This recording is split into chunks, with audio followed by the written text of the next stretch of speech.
Hi, friends. Welcome back to the Playdate by Freshly Picked. I'm your host, Mariah.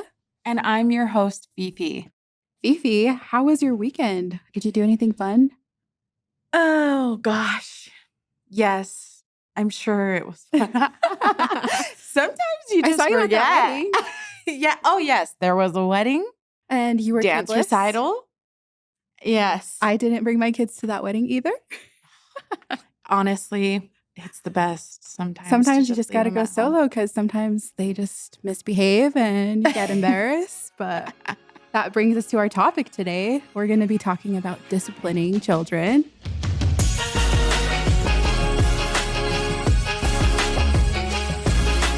I have a question from a listener for you, Fifi. Mm-hmm. What do you do if one of your kids has like a meltdown? Like say at a wedding or like at the grocery store or at school? Like what do you do? If we're talking meltdowns just in general, honestly, I would have to say the most important thing, like the first step would have to be determining what the meltdown is about, because it will help me as a parent know where to direct this, and navigate this situation. And so, like, if the meltdown, if we're talking like between a child and another kid, a peer, like the meltdown is somebody hit somebody or took a toy. I feel like there's different ways to navigate those versus a child having a meltdown because their feelings inside. Yes, agreed. And so really first step for me when if my kid is having a meltdown and how I would deal with it, that would be the first step, is determining what the situation is.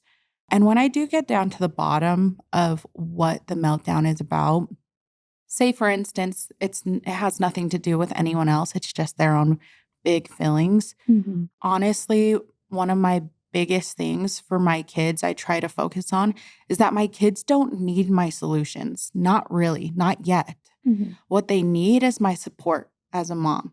And if they're having a meltdown, that's what they need the most. And it's probably what will help the situation a lot faster than me spitting out solutions of, oh, have this, do this, Mm-hmm. or like, let's go and, go for a walk. Yeah. Like, they don't need a solution more than they need my support. And so that could look like a lot of different things.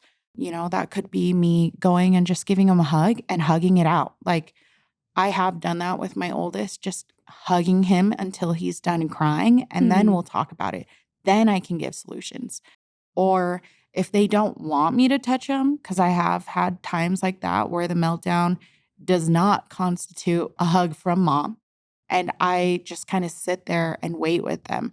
But I think that's one of my biggest things. And I know it could I wouldn't say this isn't soft parenting, allowing them to feel their feelings. If anything, it's really considerate allowing them to feel it, because, when I'm not ready to talk, I'm not ready. I wouldn't want somebody to force me. And so I love that. I try to teach them like how I would be. They're little people. Their size doesn't really change the way that we should be dealing with them necessarily, but their development is where we take in consideration of how we would approach it, where they would understand. Yeah, because they feel the same as we do, just in different ways. Yeah. And, for me, I have a 5-year-old autistic daughter, so we do have quite a lot of meltdowns everywhere we go. The biggest thing is just getting down to their level. It's not helpful to have someone standing over you like, stop crying, like, calm down. So I usually will crouch down to her level, look at her in the eyes, and just say, oh, I see that you're really upset. What do you need help with? Sometimes she'll answer, sometimes she's just going to cry and scream. And that's the best that I can do, is give her a hug, like you said. Sometimes I have her take deep breaths. She loves to do that. And I love it. Our kids will call us out too. Like if my kids see me frustrated, like, Mom, take a deep breath. Like, I love that it's instilled in them at this point. Another one is she blows out birthday candles. So I'll hold up my fingers and I'll just say, okay, blow out the birthday candles. And then she'll blow. And it's just kind of like something to like ease her mind, take her mind off of why she's upset. But yeah, when they're so young, they can't always articulate why they're upset. So just being there for them is like the biggest help. Yeah. I think that's an important thing that you just kind of pointed out. Like, while we're waiting with them, it doesn't have to be silent. We can still be there supporting them through words of affirmation and be like, you are so important to me. I am here for you. These feelings you're feeling don't scare me. You can do those things. And also like what you do with your daughter and with your son. Like, I think it's so important. And each parent will figure this out because you know your child best. And you can decide what is the thing that works best. Is it blowing out the candles, having your fingers be those candles? And like, it could be just taking deep breaths, taking 10, having them count to 10, maybe having them sing the ABCs till they're calm. Like, it will be different for every kid. I think another important thing is just letting them know that they're not alone. Like, oh, it's okay, sweetie. Mommy feels angry sometimes too. And you know what she does? Kind of just letting her know that she's not alone in her feelings. Like, I know for me as an adult, I have a lot of anxiety. So I have meltdowns on my own. So I think like having that person, my person is my husband, come and like talk to me. Oh, it's okay to have those feelings. I think just validating them, like even as young as 5, it really helps them. So Yeah. Yeah, I definitely think that validation goes a long way. And I like trying to give them support over your solutions first. I guarantee if you try it, you'll be so surprised where yeah. it takes a turn. No, in the mirror, it's like a mirror. It's so crazy because even like my 2-year-old right now, Haven, she'll just come up and say, Mommy, I'm frustrated. And I think she's just learning that word from Miss Rachel, honestly. But I'm just like, hey, I'm here for you, sis. Like, if you're frustrated, I don't know what 2-year-olds are frustrated about, but I'm here to listen. Yeah, for It's sure. so cute, though. But yeah, just give kids more credit. They really do know how to name their emotions. And I think another important thing is having like emotions charts in the playroom. Just like, can you point out what you're feeling? Just so they constantly know that, hey, we're going to listen, and emotions, it's important to voice your emotions. Yeah, I love that. Can I piggyback off of Yeah. it really quick? I think with that too, giving voice to your kids, the kids just want to be heard. And that's probably what the meltdown is all about, Yeah. really, in the end. They want to know that you care about them. Mhm. And when you're giving them voice, it can look like that, because sometimes I know a lot of the time, like we're like, use your words. They might not even know what to even say. Oh, And yeah. so Mhm. what we could do is give them voice by giving them the words and be like, are you feeling sad? Are you feeling Yeah. frustrated? Are you feeling Even if mad? you're out and about and you're not in a playroom and you just want to have your phone and bring up like a picture of like emojis, like, oh, point at the emoji that you're feeling. Because like you said, like kids aren't always going to be able to voice it. But Yeah.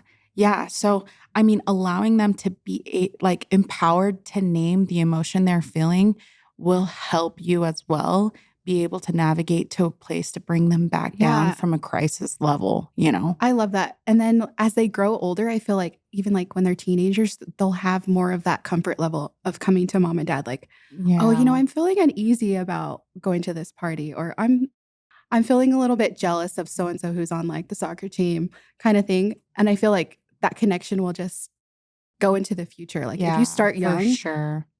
I don't know. Yeah. Love For that. sure. Okay, we have another question from a listener. Shoot it. At what age do you start disciplining? This was a really hard one because I'm like, I don't even remember.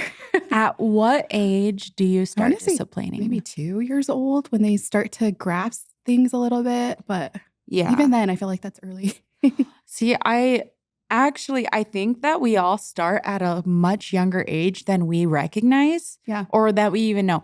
Because in the dictionary, what it states like discipline is usually like, it's like the training of teach, moral to teach, character yeah. to train them, to teach them and things like that. So it's not like, obviously, like we're not spanking our kids. I'm not a spanker. Yeah. Culturally, that was a background I came from. And Same. it solidified that I would never do that ever. You know what? When it comes to discipline, I recognize that even as young as like they're still babies, like maybe not even reaching a month old, by definition, we all start disciplining our kids. Your baby smacks you in the face. How embarrassing is that? But you're like, no, don't hit mommy. That's a discipline. That's so true. That's us teaching our child. Yeah. Like, and we're like brushing their hands on our face. Yeah. And we're like, soft Be hands, gentle hands. Yeah, be kind. Like that's the way that we're teaching our kids. So really, I think that at the age of disciplining starts as young as even that. Do they comprehend just yet? No, because my baby will still scratch me. They'll They think it's smack my funny. face. Yeah. When And you you know tell them what? no, my kid will Sometimes just it keep is doing fun. it. Yeah. Yeah. But I think that is, I mean, if we're talking what age, that's the age I love that. mostly That's is great like insight. now when we talk about our 2-year-olds and stuff, like that's another story. Yeah. So let's get to the next question and we'll revisit. Okay, let's see. Another question we got is, what do you feel like is your most utilized consequence? I honestly don't have like a go-to be honest. Neither do I. I started listening to this podcast. It's called Good Inside by Dr. I love Good Inside. Don't even get me started. Dr. Becky. So anti-consequence. And I'm like, okay, I got to hop on that boat because it just seems like so much more smooth sailing. Yes. with Okay. kids. I love it. For everyone who does not know who Dr. Becky is She is and incredible. what Good Inside is, I actually have the book. Buy the book. But if you don't want to buy it yet, then listen to Yeah, the the podcast podcast. is It great. is so good. But what it basically is, it's like at the very beginning of the book, it gives a synopsis that states that children innately are good. They're good inside.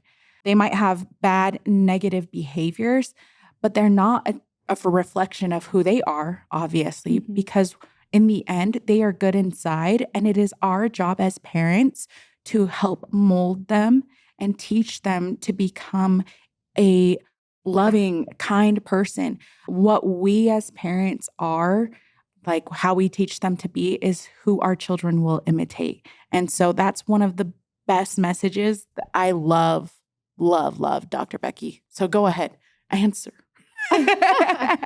Yeah. Sorry, I wanted them to know who she was first. So the whole premise is not to really have consequences, but to just meet their needs, meet them where they're at. Because like we mentioned, we have young kids and consequences are just not like sending them to their room or having them, I don't know what another We don't even consequence know would be. because we don't even have go-tos. Yeah. I don't know. I don't know how to like voice this, but just being there as like, what is the word for it? Advocate, being there as their example. okay, example. Kind of like, I don't know how to voice it. Like, don't worry, we can vibe off each other. I think also one of the main reasons why I don't have go-to consequences is because a very traditional parenting strategy I would always revert back to, but it was partially because that's what my parents did with me, mhm. was the consequences literally were like lost privileges. And Yeah. obviously, like, I don't want to do that. But also, not only were they lost privileges, but there was sometimes like threats in there, Yeah, like or bribing me. They're like, yeah. if you do if you this, get this, then you can get this. yes. And so like I don't want to have like contradict what I'm asking with any of the consequences or or added privileges that bribing that I'm bringing in for my kids. And so like what I have tried to do really is like if something happens, if my kid's doing something that is not great, I do a time in. And it's not necessarily a time out because the difference between the two is that I am still prioritizing my connection with my Yeah. child, that because not they're by right himself. here. There's Yeah. no isolation. Because one of the things that I've realized that like sending your kids away, they're like, okay, go to your room or do whatever. Like I have recognized, especially like the message that they're receiving is that like, oh, mom can't handle my feelings. So I'm going to go. Mhm. I'm going to go. Yeah. And so like, that's the message I don't want to send, but also the message I want them mostly to receive while they're sitting nearby and I'm just saying, hey, I'm here when you're ready Yeah. and we'll talk it out. Like Because we're definitely not saying to condone that behaviors at Yes. all by any means, yes, but just finding a way to work together as a team. I think kids need to understand they're not alone. yeah. And like that isolation part of like go to timeout, because I know that's something I did when my kids But listening to this podcast, I'm like, okay, I need to stop doing that because I don't want them to feel isolated and like they're not valid. Their feelings aren't valid. Yeah. But Yeah. I have found that when I do time ins, my kids are a lot quicker to being ready to talk. yeah. And so I do those, and they're right there where I can see them and they can also see me. We're like very close proximity. And when they're ready, they will come over to me and we'll talk it out. And there still might be a consequence, but it might be different after the conversation. Like when we converse and we're like, "Okay, tell me what just happened." And we're like, I hit my brother because my brother hit me because he stole the car. Like it could be so elaborate, honestly. And like after I get down to the bottom of it and we talk it out, then I can find a consequence. And the consequence literally might be just like, okay, you know what? Because we don't do that, I'm going to take away the car. Because it seems like that's the problem. You guys are fighting over this. And if you guys can't come to a solution where you guys can play with it together or share, I'm going to remove it altogether because it's not safe. I love that. Yeah. Or even just standing in front of them. I've had to do that with my kids. Oh, I can't let you hurt sissy. Sorry. Yes. You can hit mommy. But what do we like? Yeah. Because sometimes these kids, they just will continue to do it anyways. So you just got to intervene sometimes. Yeah. I had a phase where one of my kids like just hit all the time. Like everybody, like it was a scratch to the face. It was hitting. And so that was one of the things that I actually had learned, like a strategy that you do is just also don't allow it. Like if they hit me, I would be like, "Oh, I'm not going to let you hit me. Oh, nope, I'm not going to let you hit me." Hold their hand. Yeah. And you just hold them and be like, "Oh, nope, I'm not going to let you hit me, but we can hug."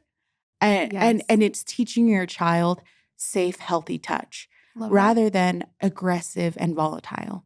Yeah. Something I've read a lot about is just getting rid of the word no and just telling them what they can do. Like, oh, we can do this. We can do this. Instead of, no, don't do that. Don't touch that. Don't be mean. That kind of thing. Oh, yes. I do love that because that's something I have truly tried to focus on, especially with my son who's getting older and he like is so honestly like so curious. Yeah. And I understand.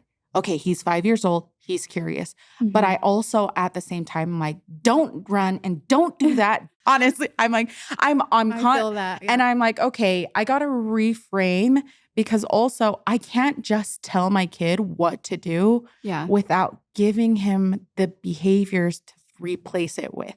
You can't keep telling your kids what to do. It just goes in one ear out the other at this point for my kids. Yes. Okay, and I gotta rephrase it. Yes. But that's like the really important thing is you can't keep telling them what not to do by not telling them what to do. That's something I've been focusing on with my kids. Like, with consequences, I oftentimes, especially when I'm saying don't run or don't draw on the wall, don't whatever. Like I'm saying, don't do this so often. I'm realizing I'm not telling them what they can do and giving them an appropriate behavior to replace it with. And so with that, like I think a lot of the times I've reverted back to giving them, okay, because you didn't listen to me, I'm going to give you this. And sometimes I think this is really important where like I will throw a consequence that doesn't match the behavior at all. Yeah. Like you give me 5 Pokemon cards right now. Like I literally, okay.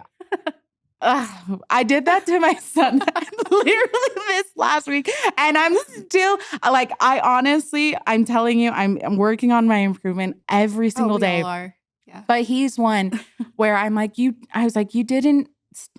just hit your brother in the stomach. And I was like, you know what? I'm going to take a Pokemon card. One, that doesn't work because it doesn't match the behavior. Yeah. Like, sure, Pokemon cards mean a lot to him right now. Did I know he would be super sad if it happened? Yes. But also, my goal wasn't his sadness. So why did I do that? My goal was to get him to stop hitting his brother. And so the consequence should have matched. And so literally he placed our kids are not our enemy. Yeah. We are not fighting against our kids here. And sometimes it can feel like that. He placed his Pokemon binder next to me. And for 20 minutes, I was reading my book in the car. We're driving home. from a graduation. And he like the whole way home, he was like, okay, well, what Pokemon cards are you going to take? And I was like, I'll take it later. Cause I had no intention of taking a card. Yeah. Like literally I didn't care that much. I just said it and that was bad. But I was like, I'll take it later. And he's like, okay, 5 seconds later, okay, which Pokemon cards? And he kept hounding me that I literally went in and I took out a card. I was like, I'm taking this card. And he goes, oh, that's fine. I have 3 of them. And I saw he had 3 of those cards. So yeah, I was like, well, I'm taking this strong card. And he goes, okay. Yeah. And you know what? My husband, he came to my rescue because this is one of the things is like we tag team it because parenting, sometimes where I fall, well, no, I wouldn't fall. Well, sometimes where I falter, he kind of pulls up and brings it up a little bit for me. And so like in that moment, he knew that was wrong. And so he was like, he told James, our son, he was like, okay, you can earn this card back when we get to the house, when you can apologize to your brother and mean it. And so like, I was like, okay, great. Thanks for finishing the equation. That's awesome. I love that. Yeah, because I don't know. Sometimes they just don't grasp it and they're just like, whatever, Mom. I don't care about you taking that. Because I know that's how my son is. Yeah. But okay. It's a day by day. Question we have is, do you let other people discipline your kids? I'm a hard no. I become a mama bear. Like even like my husband has a big family. He has 7 siblings. And if they try to jump in, I'm just like, okay, I'm here. I can do it. I can tell them. But I know I need to like simmer down. But yeah, sometimes I just get a little too in my feels. Yeah. Like, don't tell my kid anything. I think so for me, it really depends. Yeah. And it depends on a lot of variables. Yeah.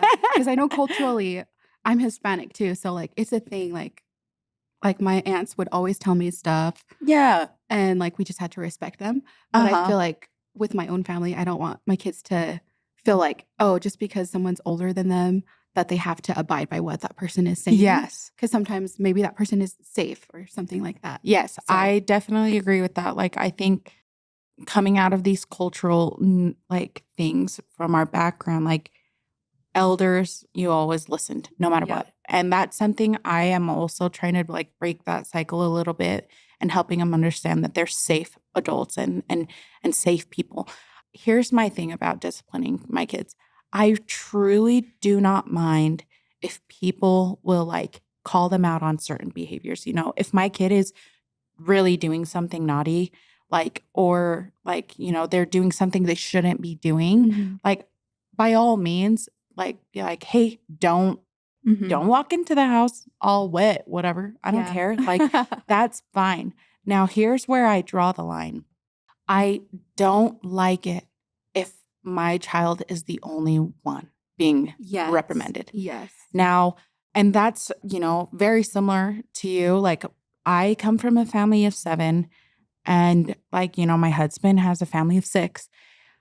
If my child is the only one being reprimanded for the same thing other children are doing, I draw the line there. Yeah. And I do not let you parent my child. 1, because it's going to ostracize my kid. I am not going to allow my kid to feel like he's the bad kid of the group. I don't want them to be able to do like bad things. I want parents to feel empowered that they are not all parents. We'll keep it out family right now. Okay?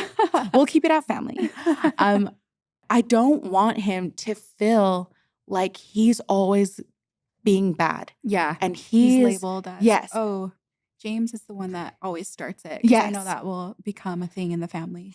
Yes. And that's where I draw the line is like, if your child is doing this or if another child is doing it as well, but he's the only one being asked to stop, I'm not going to stand for it. And I would probably call out the parent and just be like, and pull them out aside and just kind of say like, hey, like, I see this is happening. I don't know if it's your intention. I just wanted to bring this to your awareness. I love that. I want to bring it to your attention. Communication is key. Yeah. I want to bring it to your attention because I don't know if you mean to do this. And, you know, my way of approaching it that way is because I'm also giving the parent the benefit of the doubt that they don't mean to do that Yeah. to my I kid. love that. They don't mean to ostracize them in that way. And so I'll do that. Long story short, there was actually this one very recent. We were all at my siblings' homes and like we get together a lot. Mhm. And there was this big commotion. Everybody's screaming and crying all of a sudden. Oh, no. And we're like, oh my gosh, what is going on? You know, in my family, there's 28 grandchildren just between my siblings. And so I'm like, oh my gosh, what is going on? All of a sudden, I see my kid coming out and he's very defensive. And usually I know what that means. I'm like, okay, something happened, Yeah. but I don't know what. So I'm going to wait. And then another child came screaming, crying. And like, I was like, okay, what happened? And the first thing that they heard was, oh, James hit me or whatever. And I was like, okay. But then like James was saying, no, I didn't. No, I didn't. And he was trying to say something. Mhm. But my one of my siblings, I was like, which one? One of my siblings grabbed him and they're like, geez. no, you're going right into timeout. And he dragged him. I'm sitting right there. My husband's right there too. Yeah. Like my husband's taking him to the corner, like to in the back of the foyer, and I can't see him from where I'm sitting. And he's trying to, you know, like discipline him. At times like this is actually where I drew the line because I was like, wait, he didn't get to say what happened. Yeah. And I was like, love we that. didn't allow him to say what happened. We only heard one side. So then my husband actually felt the same. And he like whispered to me, because, you know, it's my family. And Yeah.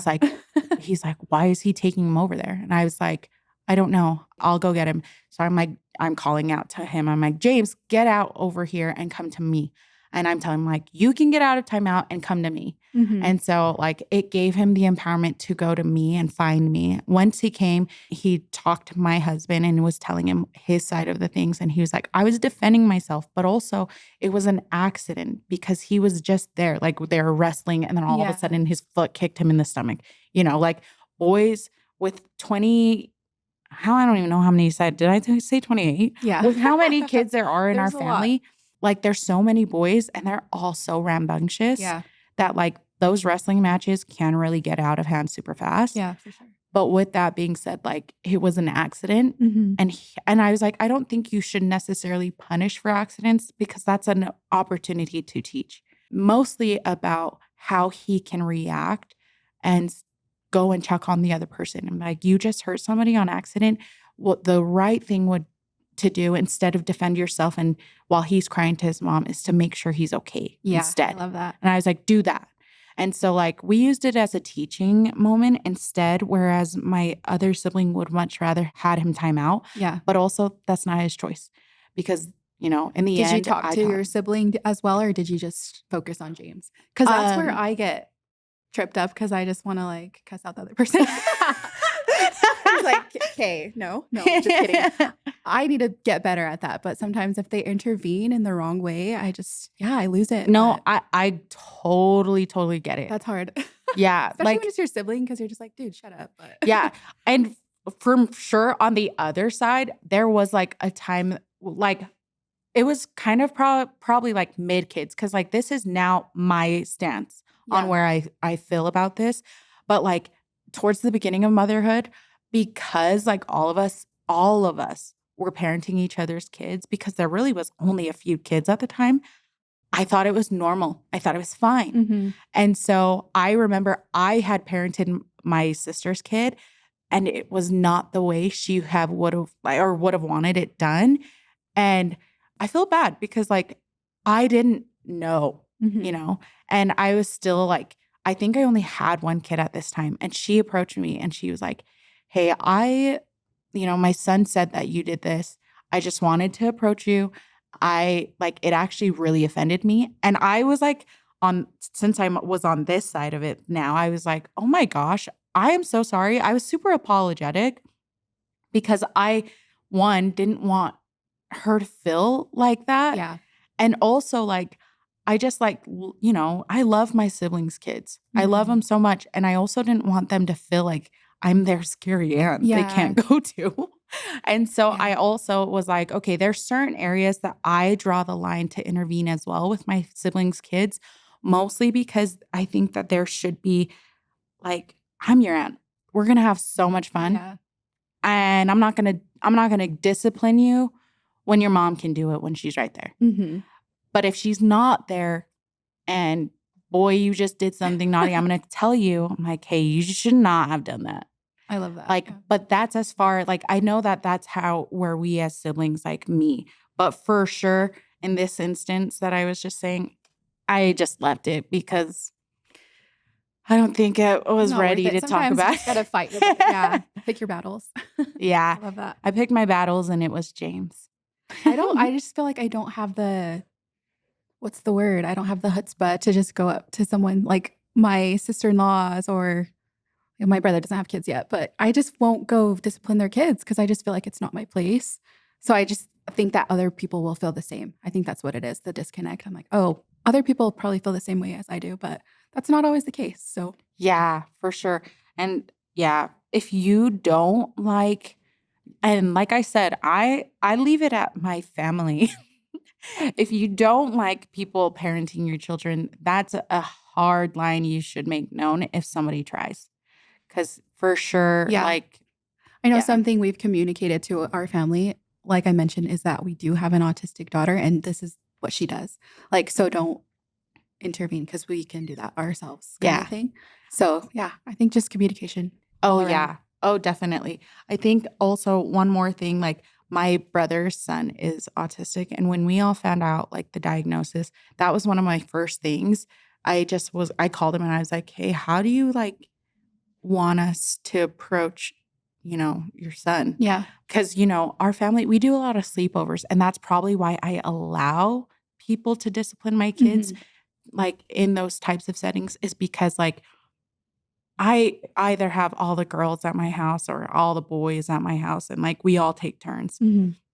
And so like I actually called and I was like, how do you want me to, like, if he's doing something or whatever, like how do I approach him? And I think that's important too, is that like if you were my sister-in-law, that's something I would do first. I'm like, hey, I'm okay if you want to do this with my kids, but also are you like, what are some things you're okay with me doing? And then that's an easy conversation you can have amongst your siblings and your family. I love it. That seems to be the theme all around. Just disciplining is conversing with your kids or other people. Yeah. I love it. Yeah, for sure. Some people Sweet. might not get it, but they don't have to. We will see you next time, guys. Bye. Bye.